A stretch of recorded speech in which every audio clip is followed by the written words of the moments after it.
Hey everybody, it's October 27th, beautiful fall afternoon. I was thinking back to several months ago when I was walking in these same woods and discussed my love for heavy metal. And I thought the time would be right to take 10 minutes to discuss another subject very near and dear to my heart. Probably yours as well if you're watching this, that being Halloween. So Halloween is not just my favorite time of the year, but it's also one of my favorite parts of being alive. And makes me very sad that one day I won't be here walking this earth to enjoy more Halloweens, but I think I've instilled a good love for Halloween in all three of my kids. And I hope when I'm gone, they always think of me during this time of year. And the Halloween will continue to live on through them and the millions and millions of other people that love this stuff. Speaking of living on, for the last 12 years, I've had this 3-foot tall plastic jack-o'-lantern man, just like a big plastic figure for a Halloween decoration. And an old lady on my street finally moved into a retirement home and asked if I wanted it. And of course I did. And we call him Jackie. He is almost an honorary member of the family every year. He's been around way before my kids were born.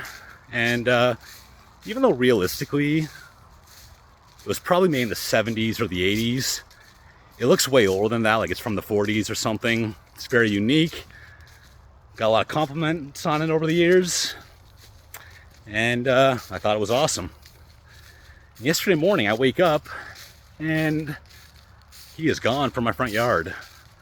It's very odd because I have way more expensive Halloween decorations in my front yard. So do my neighbors. For years and years and years, all that stuff has remained untouched.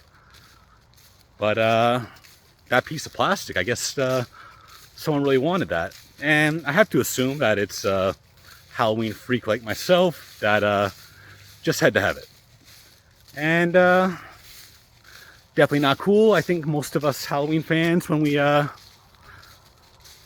we appreciate nice Halloween displays and like to admire them from afar. But I like to think he's got a better home now. And I was telling my wife, maybe this guy's been around for many generations, just moving from family to family. I guess we'll never know, but I like to think that. So Jackie's gone. But when I first started getting into Halloween, spooky stuff, one of my earliest memories was being 3 and watching those old school Scooby-Doo cartoons. Just gave me a comfy, cozy feeling that was very apparent at the time, and I've never let that feeling go. However, as you're a teenager, things change. Some Halloween you do nothing, some you just hang out with a couple friends and watch a movie. You get a little older, it's all about going to the bar and getting wasted. But around the time I was 19 was my first year in college. And just a different lifestyle, living in a dorm, not walking, suburban streets to go places, not having woods nearby. It's all just different, and a light switch went off in my head saying, you love Halloween and you got to make it special every year, but you got to put some effort into it. And that's one thing, is that things don't always go your way. Things go wrong. You don't have time for things. You don't have money for things. And I'm like everyone else. Sometimes it's hard to fight back negative feelings, but when it comes to Halloween, I've always been able to look on the bright side and just have a great month or two every year. I'm actually kind of a big baby about it. First world problems for sure, but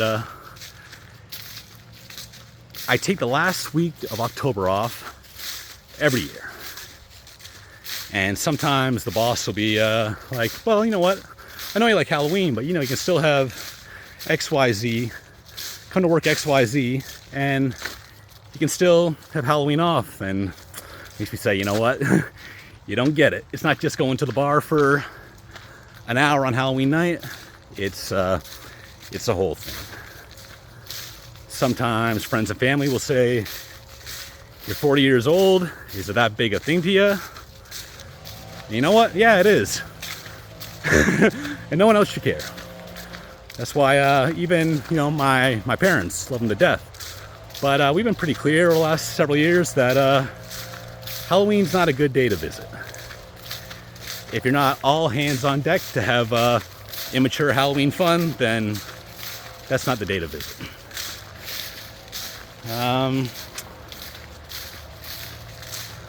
The day of Halloween, again, I take that day off, that week off every year. I keep it pretty simple. Wake up, take the kids to school, and then I just walk around town all day long, just listening to Halloween music, listening to a certain audiobook, looking at everyone's Halloween decorations. It's usually a rainy, foggy day, just soaking up the atmosphere for all it's worth. Pick the kids up, do the trick-or-treating thing for as long as they're interested. Then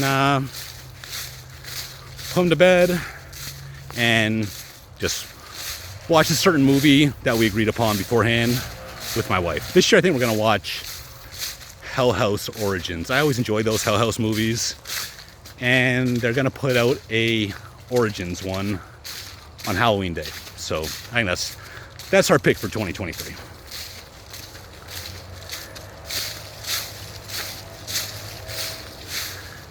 Where I live in this part of Canada, well, most parts of Canada, but I'd say especially down here in southern Ontario, 4 very strong, unique seasons. And I just think it's the only way to do Halloween. I mean, I know there's a lot of places in the US where it's hot all year. I know in Europe, I don't think trick-or-treating is really a thing. But I feel very fortunate to live where I do. It's just, I live in the old part of a suburban town. Houses are close together, but there's still lots of trees, lots of woods nearby. The people are still into it. And just walking like in these woods doesn't really get reflected in the video, but you know, like a lot of people, I've traveled a bit, been to some cool places, seen some cool things, but nothing takes my breath away like sitting on a bench in the woods and just watching that sea of yellow and orange come down. It really feels special to me. And every October it kind of feels like, why are the leaves not falling yet? Why are the leaves not falling yet? And just like magic, you get about 6 days out from Halloween and they just start coming down. It's perfect. So just a couple little stories about how I feel about Halloween, what makes it special to me. Feel free to give me your thoughts. And if I don't speak to you again before then, happy Halloween, everyone. And I'll talk to you soon.